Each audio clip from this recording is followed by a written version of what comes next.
Bien, esta noche pues vamos a cubrir unos textos que no son muy utilizados dentro del debate del calvinismo, eh, pero es un ejercicio interesantísimo en hermenéutica.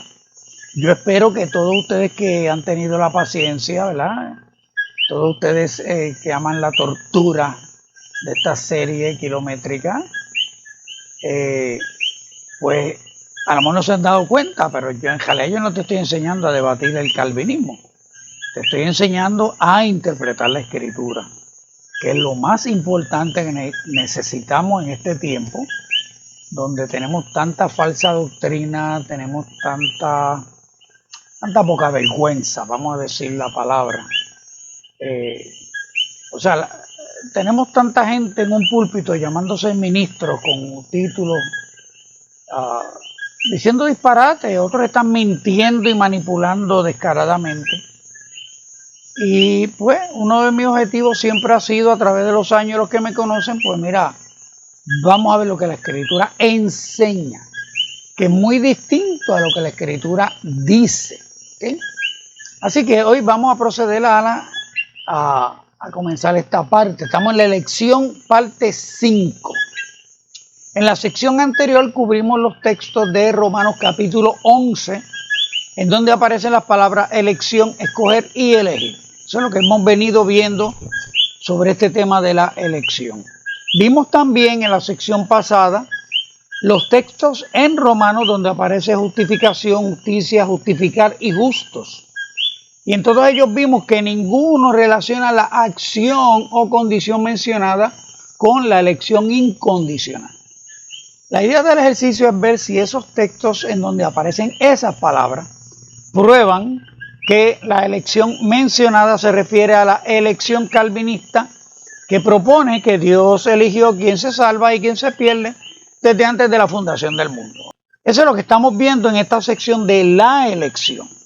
¿Okay? Los calvinistas proponen que la elección Dios la hizo desde antes de la fundación del mundo. Dios eligió por su beneplácito. Ellos ponen unos términos bien lindos, pero en realidad, como dirían puertorriqueños, mire, le salió del forro, ¿sabes? Lo hizo arbitrariamente, le dio la gana a quien se salva y quien se pierde. Así de sencillo. Eso es lo que enseña el calvinismo. ¿Okay? Y entonces, claro, cuando tú los confrontas de esta manera, no, pero es que es la sabiduría inescrutable de Dios, es su sabio consejo. Y entonces ponen una serie de términos bien lindos para embellecer la realidad de la doctrina calvinista. En esta sección hoy vamos a ver en primera los Corintios cómo se usa la palabra escoger. ¿Okay? Y vamos a ver este pasaje que es muy, aunque como les digo, no lo usan mucho en los debates, pero sí va a ser un ejemplo de lo que estamos haciendo. ¿Okay? Leemos en primera los Corintios 27 al 28. Sino que lo necio del mundo escogió Dios para avergonzar a los sabios, y lo débil del mundo escogió Dios para avergonzar a los fuertes, y lo vil del mundo y lo menospreciado escogió Dios, y lo que no es, para deshacer lo que es. Entonces, pues ese texto está en 1 Corintios 27 al 28.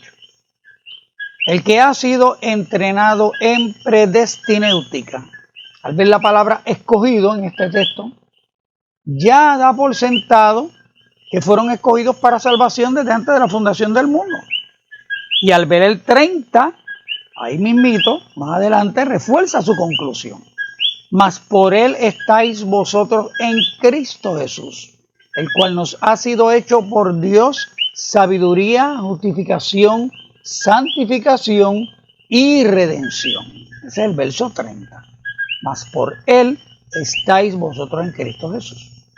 El que necesita la predestinación interpreta esta frase como que si estás en Cristo es porque Dios te escogió desde antes de la fundación del mundo para que estuvieras en Cristo. Por lo tanto, si los necios y los débiles y lo vil y menospreciado y lo que no es, de los versos anteriores, 27 y 28, se refiere a los salvos, a los corintios en este caso, entonces lo de avergonzar a los sabios y a los fuertes y deshacer lo que no es, se tiene que referir a la salvación de los corintios y a la de todos los salvos hasta el día de hoy. No pueden verlo de otra manera. ¿Por qué? Porque como hemos venido viendo, o sea, el calvinismo es un sistema de pensamiento fundamentado en unos planteamientos filosóficos. Como les dije desde el principio cuando empezamos con Agustín, están tratando de contestar unas preguntas que son reales. O sea, no todos se salvan, eso es una realidad, no todos se salvan, ¿entiendes? Y entonces la otra cuestión es, plantean es si Dios sabía quién se va a salvar. ¿Ves? O sea, de esos dos hechos, ellos construyen unas premisas y lamentablemente Agustín pues trae todo su trasfondo gnóstico y neoplatónico para construir una respuesta satisfactoria a esa pregunta. Pero en vez de utilizar exclusivamente la escritura, pues recurren a la filosofía. Entonces los reformadores, que el lema de la reforma o la aportación más grande de la reforma es volver a la escritura, sola gracia, sola fe, para contrarrestar el monopolio y el control de la salvación que se abrogaba a la Iglesia Católica. Pues entonces, ¿qué ocurre? Ellos vienen y utilizan a Agustín, no van a la palabra, ellos no fueron a los padres apostólicos. Es más, tenemos Calvino, por ejemplo, cita en su escrito a Agustín 200 y tantas veces. Y en una porción, Calvino dice que los padres de la iglesia, cuando hablaban del libre albedrío y todas esas cosas, en realidad pues no eran argumentos a considerar y eran muy pobres esos argumentos. Y Calvino menosprecia lo que existía antes de Agustín, en los primeros 3 siglos de la iglesia. Y todos los reformadores pues más o menos siguieron con la misma política, ¿ves? O sea, lamentablemente eso creó esta controversia en el cristianismo de Occidente. ¿Ok? Porque esto no es un issue en los primeros 3 siglos de la iglesia y no es un issue nunca en la iglesia ortodoxa oriental, la iglesia rusa o griega. No es un issue. ¿Por qué? Porque ellos nunca consideraron a Agustín. ¿Ok? Hubo un concilio en donde la iglesia ortodoxa rechazó la reforma y a los reformadores. No les interesó, no les vieron el glamour que le ven hoy en día los hermanos evangélicos que descubren el calvinismo y se asombran y son iluminados y tienen una revelación de por fin y una paz que nunca encontraron y una seguridad que nunca encontraron. Pues mira, allá en la iglesia ortodoxa rusa, cuando les plantearon, ¿verdad?, todos estos postulados de reforma, dijeron, quédense con eso, suerte con eso, nosotros estamos muy bien. Y descartaron totalmente la reforma. Claro, la iglesia ortodoxa nunca leyó la Biblia en latín, siempre la leyeron en griego. Y sencillamente ellos siguieron la tradición establecida y las doctrinas de los primeros concilios y de los padres apostólicos, entiéndase los primeros 3 siglos antes de Agustín. Así que Agustín es quien introduce el calvinismo en realidad al cristianismo de Occidente. Pero lamentablemente ese calvinismo pues tiene un bagaje gnóstico en muchos aspectos y neoplatónico. ¿Okay? Entonces, pues ¿qué ocurre? Pues entonces una vez tú tienes ese sistema o eres entrenado en el sistema de pensamiento calvinista, vamos a poner que tú aprendes de memoria los 5 puntos del calvinismo: depravación total, elección incondicional, la perseverancia de los santos, gracias, se me olvidan, ¿verdad? Porque nunca me los aprendí, no me dio la gana. Entonces, ¿por qué ocurre? Pues una vez tú tienes esa forma de pensar, cada vez que tú vienes a la Biblia y ves la palabra predestinación, pues es la predestinación de Calvino. Y cuando lees la palabra elección o escogido o escoger, pues es lo que define el calvinismo, que es elección y escoger. ¿Ves? Y como Dios escogió para salvación, pues cada vez que tú ves la palabra o se habla en la escritura de escogidos, pues está hablando de los escogidos para salvación, definitivamente, no puede estar hablando de otra cosa. Entonces, como dice, ¿verdad?, uno de de los comentaristas en contra del calvinismo, él dice, mire, los calvinistas no son alérgicos al contexto. Ellos solo cogen el texto que suena a lo que ellos quieren probar y rechazan el contexto. No se sientan a ver qué dice antes y después de ese texto para asegurarse de que ese texto está sosteniendo el postulado del calvinismo. Entonces, pues eso es lo que yo vengo mostrándole a ustedes, como cuando vamos al contexto, pues mira, es otra cosa, ¿ok? Así que en este texto de 1 Corintios, vamos a ver el contexto. Si Pablo está explicando a los corintios que su salvación o el hecho de que están en Cristo se debe a la elección incondicional desde antes de la fundación del mundo, o sencillamente Pablo se reserva descubrir ese misterio tan profundo a los carnales de Corinto, pues todavía no tienen la madurez espiritual para comprenderlo. Sí, porque ellos dicen, bueno, sí es verdad, y Pablo no está diciendo que fueron elegidos desde antes de la fundación del mundo, pero es que los corintios eran unos inmaduros y ellos no podían sostener ese tipo de conocimiento, y por eso Pablo se reservó en no ser específico. Mire, hermano calvinista, Pablo no fue específico sobre el calvinismo nunca,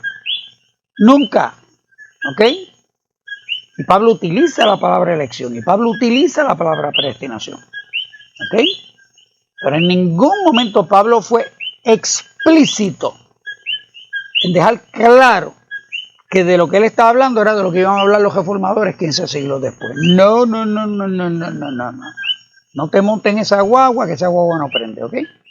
Entonces, cuando vemos los versos 27 y 28, ¿verdad? Los que leí primero, sino que los necios del mundo escogió Dios para avergonzar a los sabios, etc.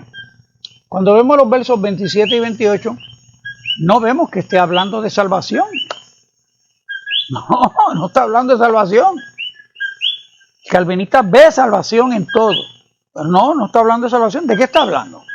De cómo Dios no utiliza los parámetros de los judíos y griegos o sus expectativas de lo que se considera en ambos ámbitos como lo sublime, importante o exaltado para persuadirlo a aceptar el evangelio. ¿Ok?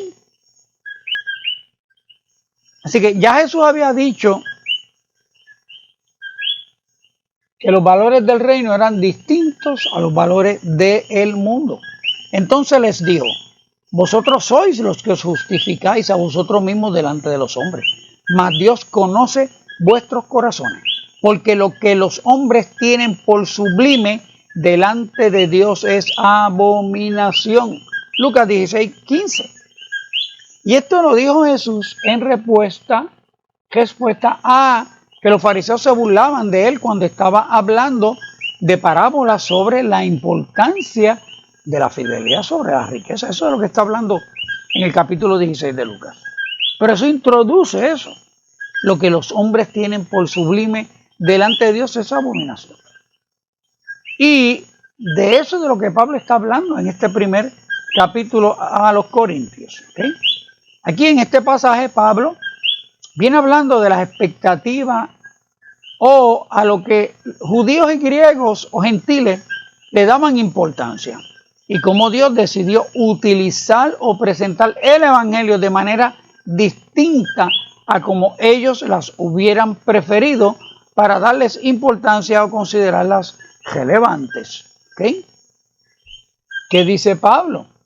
Pues no me envió Cristo a bautizar, sino a predicar el evangelio, no con sabiduría de palabra, para que no se haga vana la cruz de Cristo, porque la palabra de la cruz es locura a los que se pierden, pero a los que se salvan, esto es a nosotros, es poder de Dios, pues está escrito, destruiré la sabiduría de los sabios y desecharé el entendimiento de los entendidos. ¿Dónde está el sabio? ¿Dónde está el escriba? ¿Dónde está el disputador de este siglo? ¿No ha enloquecido Dios la sabiduría del mundo?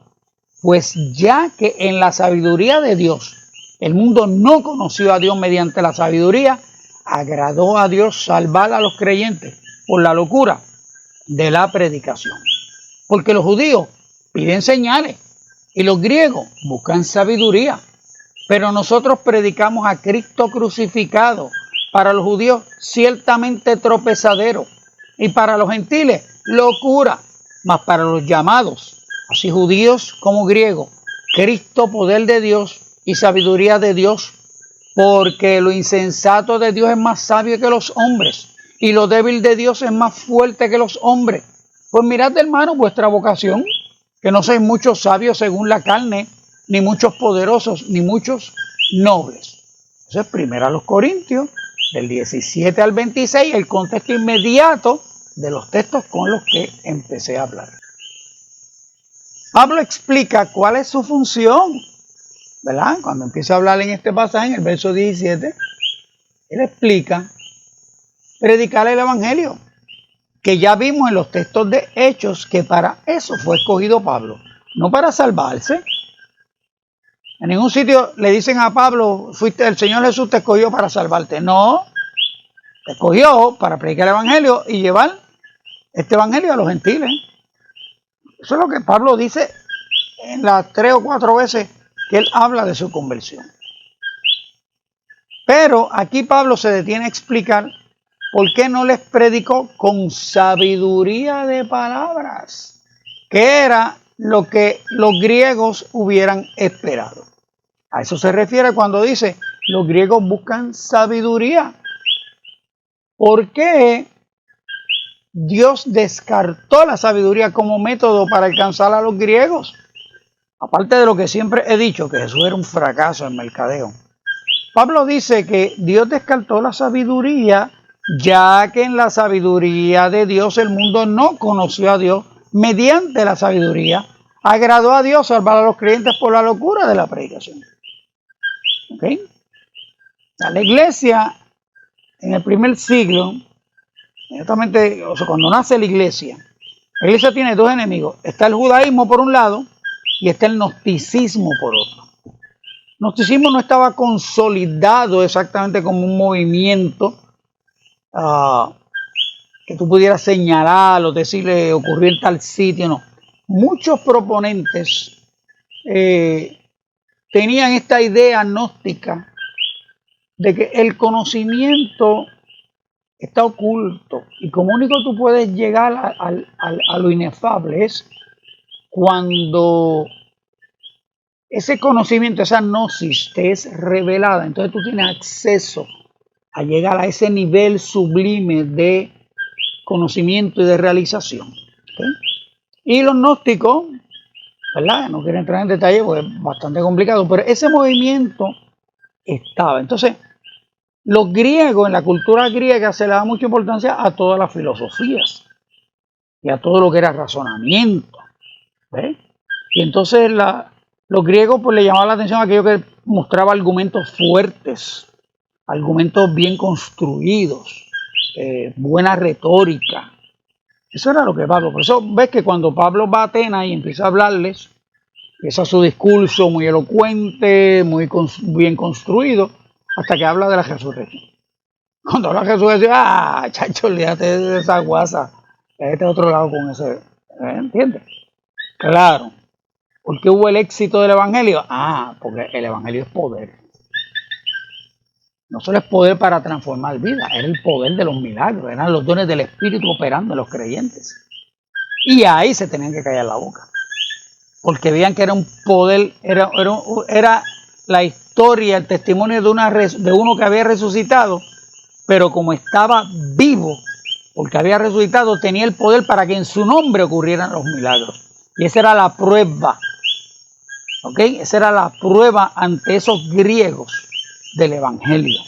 Y claro, los judíos pedían señales, pero rechazaban esas señales porque Jesús era abominación para los judíos. ¿Okay? Entonces, pues volviendo aquí, pues Pablo está explicando que como en esa sabiduría el mundo lo que hizo fue alejarse del conocimiento de Dios. E incluso habían sectas judías que estaban bien desconectadas de la escritura. ¿Okay? Y entonces, pues como en la sabiduría del mundo, el mundo no conocía a Dios, pues ellos dicen, pues ok, por sabiduría no les voy a llevar el evangelio. Voy a usar la locura de la predicación. Y claro, con demostración de espíritu y poder. ¿Okay? Como judíos y griegos tienen cada cual sus expectativas de lo sublime, señales y sabiduría, Pablo explica que ni lo uno ni lo otro, aunque para los judíos es tropezadero y para los griegos es locura, Pablo explica que lo insensato de Dios es más sabio que los hombres y lo débil de Dios es más fuerte que los hombres. Lo insensato y lo débil para los hombres. No es que Dios es insensato y el evangelio es locura, no. Para los hombres es insensato, para los hombres es débil. ¿Ok? No llama la atención porque no es la expectativa que ellos tenían de lo que debía ser el evangelio. O como a ellos les hubiera gustado que fuera el evangelio para seguirlo. Y por eso Dios escogió salvar a los creyentes por la locura de la predicación y no con sabiduría de palabra, que fue lo que le empezó a decirle. Cuando yo fui donde ustedes a predicar el evangelio, no usé sabiduría de palabra. ¿Entienden? Pero esa locura, ¿entiendes? Para los que se pierden es poder de Dios para los que se salvan. Ese es el argumento que Pablo viene desarrollando. Esto no es único de este pasaje. Lo vemos en Romanos 9:16, el mismo Pablo. Porque no me avergüenzo del evangelio, porque es poder de Dios para salvación a todo aquel que cree, al judío primeramente y al griego. Y en 1 Corintios 4:20, porque el reino de Dios no consiste en palabras, sino en poder. O sea, la iglesia primitiva no viró el mundo al revés. No trastornaron el mundo, como dicen Hechos, los que trastornan el mundo han llegado acá. No fue meramente porque ellos contaron la historia de un judío que fue crucificado y resucitó. No, es que demostraban con el poder los milagros. Los milagros ocurrían en el nombre de Jesucristo porque Jesús está ahí para respaldar y honrar su nombre. Los demonios salían reconociendo la autoridad de Jesús. ¿Recuerdan el caso aquel de los que trataron de coger el nombre de Jesús prestado? Y trataron de sacar 7 demonios 7 hombres trataron de sacar un demonio de este individuo. Y entonces el demonio habla y dice, a Jesús conocemos y a Pablo conocemos, pero ustedes no sabemos quiénes son y salieron heridos y desnudos. ¿Entiendes? O sea, el endemoniado le dio una pela a 7 que trataron de sacarle, usando el nombre de Jesús ficticiamente. Porque el poder de Dios reside en Dios, en Cristo Jesús y en su Espíritu Santo.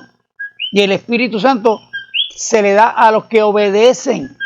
Y cuando tú obedeces el Evangelio y obedeces a Dios y dispones tu corazón a guardar la palabra de Dios, porque el Evangelio no es amar a Jesús, es guardar su palabra. Cuando tú haces las dos cosas, entonces el poder de Dios descansa sobre ti. Eso es de lo que Pablo habla en todas las cartas, especialmente a los Corintios, le habla mucho del poder de Dios. Y por ese poder es que ellos viraron y conquistaron el Imperio Romano. Y el Imperio Romano tiene que recurrir a la persecución, al martirio, para tratar de apagar ese movimiento, pero no, se quedaron con el imperio. ¿Okay? Como quiera, los judíos pues no aceptan las señales del evangelio, no aceptan el poder, pues son hechas en el nombre de Jesús. Y los judíos no aceptan a Jesús. Y los griegos pues tampoco van a aceptar el evangelio porque pues no son sabiduría. Pero ante ese rechazo Dios insiste en utilizar lo insensato y lo débil para ellos.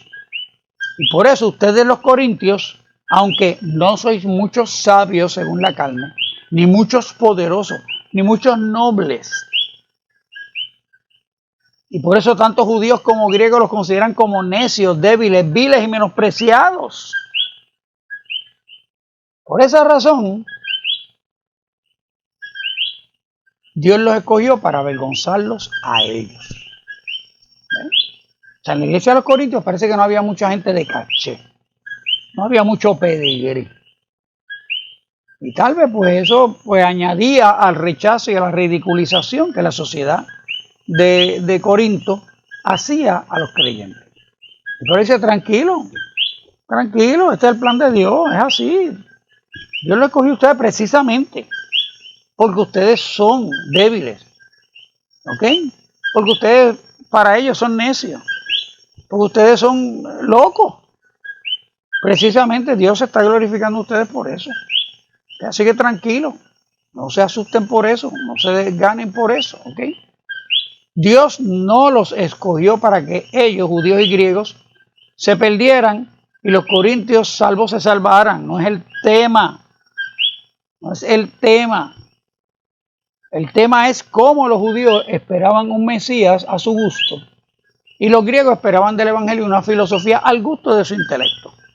Y Dios escogió avergonzarlos con un evangelio que alcanza a los viles y a los menospreciados. Y si ellos por su estupidez, por su moronidad, pues no quieren aceptar al evangelio, no hay problema. No hay problema, porque siempre va a haber quien acepte el evangelio. Aunque sean los pobres, sean los ignorantes, sean las clases bajas. No hay problema.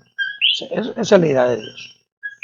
Y de eso es de lo que Pablo viene hablando. Cuando está hablando de los viles y menospreciados, lo escogió Dios. ¿Ok? ¿Entendieron? Muy bien. ¿Y qué hacemos con el verso 30? Tienen sus Biblias abiertas, miren el 30. ¿Ok? Mas por él estáis vosotros en Cristo. Se puede interpretar ese 30 como que Dios es la causa de que estemos en Cristo. ¿Ok? Entiéndase que nos escogió desde antes de la fundación del mundo para que estuviéramos en Cristo. Así se puede interpretar el 30. O sea, si tú lo sacas el 30 solito de ahí del texto, ¿entiendes? Si tú lo sacas, mira, oye, parece que sí, que estamos en Cristo porque Él nos puso en Cristo. Mas por Él estáis vosotros en Cristo. Ok. Sencillo. ¿Cómo lo interpretamos? Solo tenemos que ver si Pablo menciona ese como uno de los temas que va a incluir en la carta. O si lo que Pablo declara sobre la relación de los corintios con Cristo provee para sugerir que la elección de ellos para salvarse ocurrió antes de la fundación del mundo. Y por eso vinieron a parar en Cristo. Bueno, vamos a ver si Pablo en la carta está hablando de eso. Vamos a ver de qué Pablo viene hablando en la carta. A ver si cabe que ese verso 30 tiene que ver con que Dios eligió a los corintios desde antes de la fundación del mundo para que se salvaran. Pues mire, vamos al verso 1. Pablo, llamado a ser apóstol de Jesucristo por la voluntad de Dios, y el hermano Sóstenes. Aquí Pablo empieza diciendo llamado a ser apóstol, no escogido para salvarse desde antes de la fundación del mundo. Ya expliqué que la palabra llamado no destina ni obliga. Empezamos por ahí. Ahorita les dije, y lo vimos cuando estudiamos los Hechos de los Apóstoles, allá en la parte de 31, creo que fue, que para lo que Dios escoge a Pablo es para ser apóstol y para llevarle el evangelio a los gentiles y sufrir por la causa de Cristo. No, en ningún sitio le dicen a Pablo, fuiste escogido de antes de la fundación del mundo para salvarte. No. ¿Okay? Entonces, lo otro que Pablo dice, llamado. Y ya yo expliqué en una de las partes anteriores que llamado no destina ni obliga. Tiene que ser respondido para que se cumpla su propósito en la vida del llamado.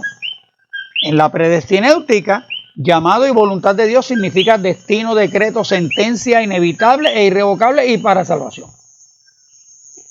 Cuando el calvinista ve llamado, ya predestinado desde antes de la fundación del mundo. Dios en su inconmensurable sabiduría, en su beneplácito, te escogió desde antes de la fundación del mundo. ¿Verdad? Por eso es que tú eres un llamado. Ajá. Ok. Pero no, vimos que la palabra llamado, kaleo, no obliga, no destina. Es una invitación. Seguimos con Pablo. A la iglesia de Dios que está en Corinto, a los santificados en Cristo Jesús, llamados otra vez a ser santos con todos los que en cualquier lugar invocan el nombre de nuestro Señor Jesucristo, Señor de ellos y nuestro. Verso 2. La carta va dirigida a la iglesia en Corinto y se les denomina los santificados en Cristo Jesús.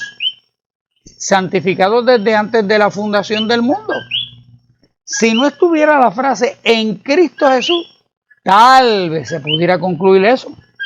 Pero esa frase que aparece en el verso 4 y 5 también establece que la santificación aquí y la gracia del verso 4 y todas las cosas del verso 5 vienen por causa o por medio o a través de Cristo.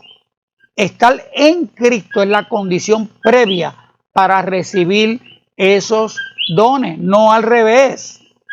En la parte 17, en el análisis de Efesios capítulo 1, vimos la importancia que tiene la frase en Cristo para descartar que todo beneficio espiritual fue concedido a alguien desde antes de la fundación del mundo o previo a que la persona venga a Cristo. Llamados a ser santos, esa frase, lo mismo que llamado a ser apóstol, es lo mismo. El llamado no destina, tiene que ser respondido. Al ser dirigida la carta a todos los que en cualquier lugar invocan el nombre de nuestro Señor, significa que estamos incluidos nosotros en el siglo XXI. Sigue el verso 4. Gracias doy a mi Dios siempre por vosotros, por la gracia de Dios que os fue dada en Cristo Jesús. Verso 4. La gracia no fue dada a los escogidos, ni la gracia es ser escogidos. Voy a repetirlo. La gracia no fue dada a los escogidos, ni la gracia es ser escogidos. La gracia reside en el que la otorga y no depende de ser recibida para ser gracia. El que esté condicionada a ser ofrecida o dada en Cristo limita su efecto a la condición de estar en Cristo.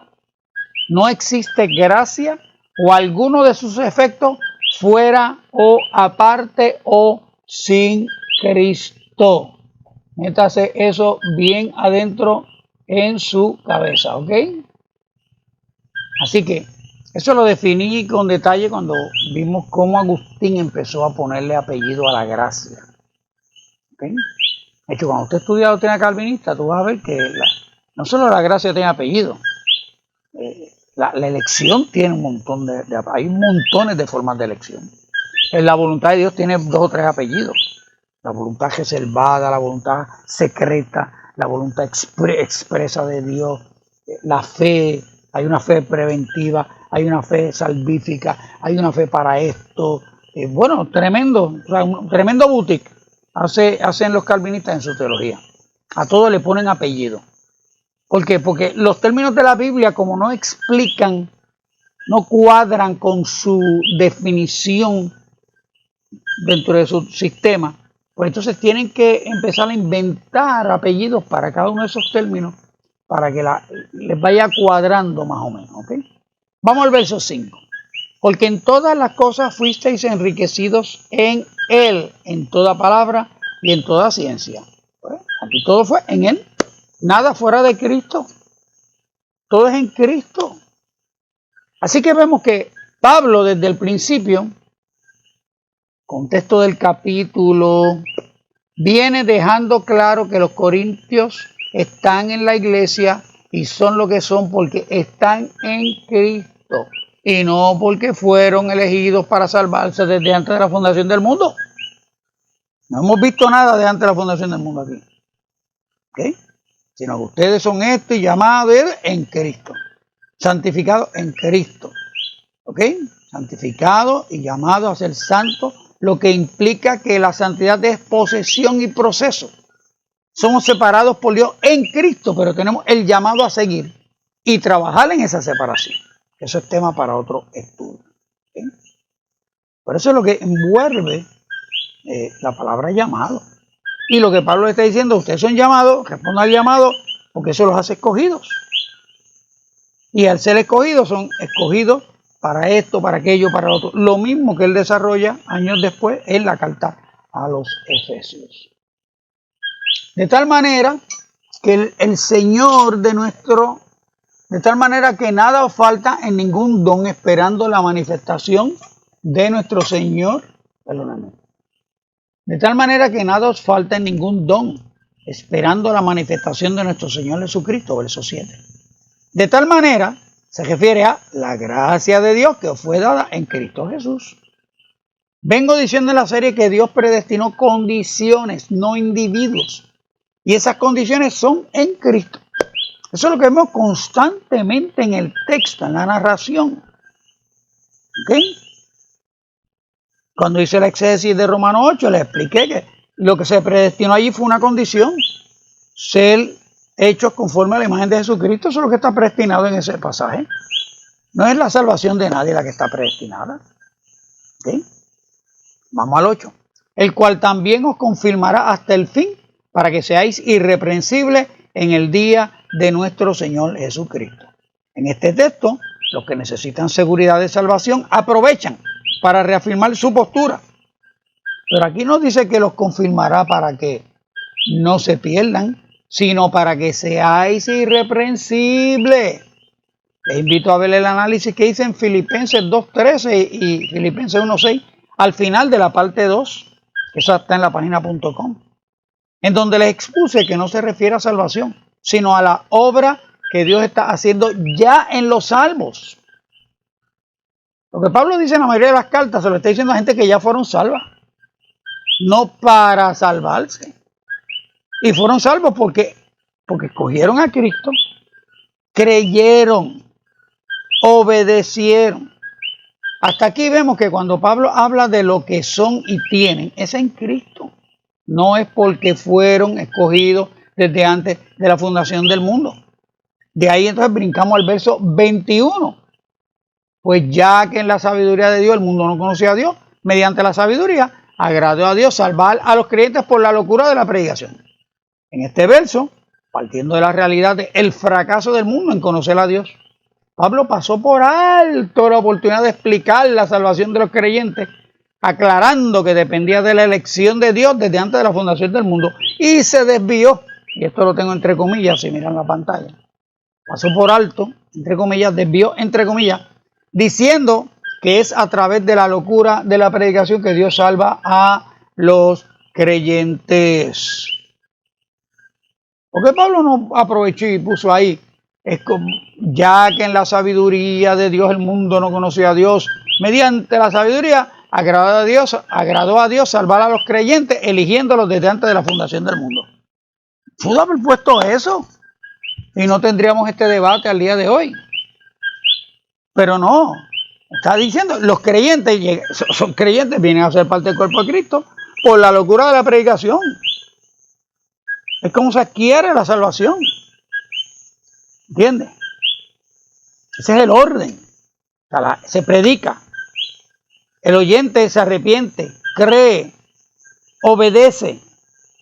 Entonces entra en el reino de Dios. Entonces entra en el cuerpo de Cristo. Entonces está en Cristo. ¿Ok? Entonces, ya les expliqué que locura aquí se refiere a cómo lo ve el mundo, cómo los del mundo, ay Dios, lo escribí mal, cómo el mundo ve el evangelio, pero es a través de la predicación de ese evangelio que Dios va a salvar. Y en vez de decir a los escogidos, que lo pudo haber dicho, dice a los creyentes, volviendo a establecer la condición para recibir los beneficios mencionados. Creyentes. Pudo haber usado la palabra escogido si hubiera querido darle el énfasis que los calvinistas le quieren dar a este pasaje. Pero no. Los creyentes. Porque es que así es que entra todo el mundo. Lo vimos en la carta a los romanos. ¿Ok? Fe, creer. Fe, creer. Vimos todos los textos de la justificación. Vimos todos los textos de escogido y elección en Romanos. Todo fue a base de creer, obedecer. ¿Ok? En ninguno de esos pasajes vimos elección con salvación en el mismo pasaje. No lo vimos.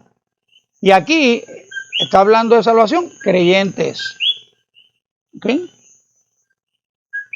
Vimos en la sección anterior que para participar de la salvación, entiéndase, justificación, santificación, redención, etc., es necesario creer. Eso es el contexto general de la Biblia.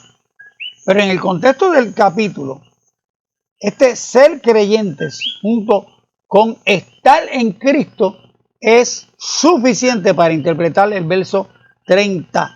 Mas por él estáis vosotros en Cristo Jesús, el cual nos ha sido hecho por Dios sabiduría, justificación, santificación y redención.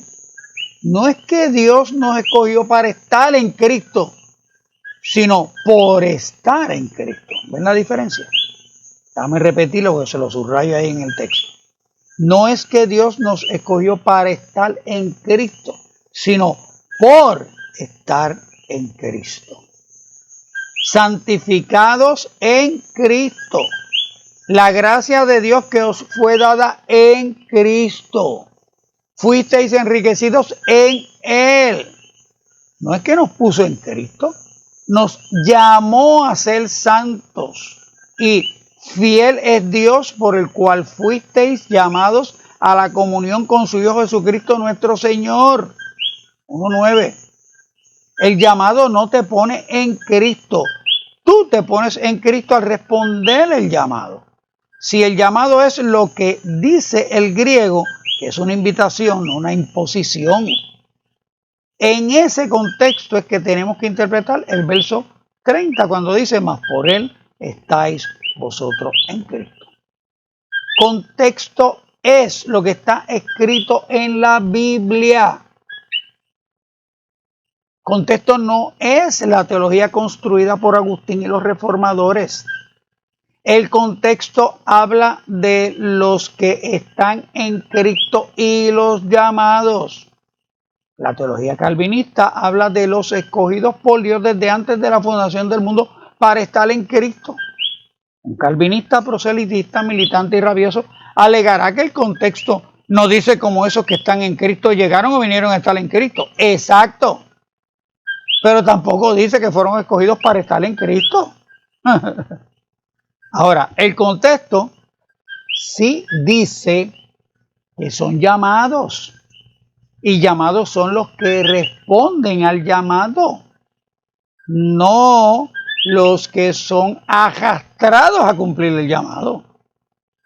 El contexto del resto del Nuevo Testamento enseña que el estar en Cristo es una condición de los que se arrepienten, obedecen, creen, reciben, siguen, aman, guardan la palabra, etc. La teología calvinista es la que dice que los que están en Cristo están porque fueron puestos desde antes de la fundación del mundo. Claro, es una decisión muy personal considerar como contexto las teologías o solo considerar como contexto la Biblia. Para mí, el libro más importante después de la Biblia para hacer teología es la concordancia y los interlineales y después los libros de historia de la iglesia. Y la historia me dice que la teología calvinista es un fenómeno de la iglesia en Europa iniciado por Agustín desde el norte de África y que se extendió hasta América a través de las iglesias reformadas. No existía esa teología ni ninguna de sus premisas en los primeros 3 siglos de la iglesia, ni es parte del cristianismo en la mayoría del cristianismo en el mundo. Eso es lo que me dice a mí la historia. ¿Me siguen? Por eso cuando vamos a contexto, los calvinistas utilizan un texto para probar una de sus posiciones. Tenemos que ir al contexto de la Biblia. No tenemos que ir a donde Calvino. No tenemos que ir a donde Lutero, a donde Zwinglio o a donde Agustín. No. Vamos a la Biblia. Vamos al contexto inmediato. Y aquí vemos que Pablo desde el principio de la carta está describiendo la realidad de la salvación de los corintios. Y en las casi 10 referencias que hemos visto, en ninguna Pablo sugiere que fueron escogidos para estar en Cristo. O sea, no hay ninguna de las frases se acomoda a que Dios eligió quién se salva y quién se pierde desde antes de la fundación del mundo. No, ninguna de las frases utilizadas por Pablo para describir el mecanismo, la participación de los corintios en Cristo, ninguna concuerda o sugiere que Pablo estuviera pensando en que fueron elegidos desde antes de la fundación del mundo para salvarse o para perderse. ¿Okay? Ese es el uso que él le da a la palabra escogido. ¿Ok? Así que aquí terminamos por hoy, porque el próximo pasaje que vamos a coger es segunda a los tesalonicenses 2:13, que ese sí lo usan mucho en los debates de los calvinistas, y es larga, ahí hay tela para cortar, y no quería empezarlo y dejarlo a mitad en esta noche. Gracias a los hermanos que me han enviado su ayuda en estos días, gracias, muchas gracias, se lo agradezco un montón, ¿ok? Recuerden siempre HC03 Box 8156, Canóvanas, Puerto Rico 00729. Entonces puede ir directo a mi cuenta de PayPal, que es pedro-hipólito@hotmail.com. Esa es mi cuenta de PayPal. Y ahí pues puede enviar tu ayudita. ¿Ok? Así que gracias por permitirme llegar desde la comodidad de mi casa hasta la comodidad de sus hogares.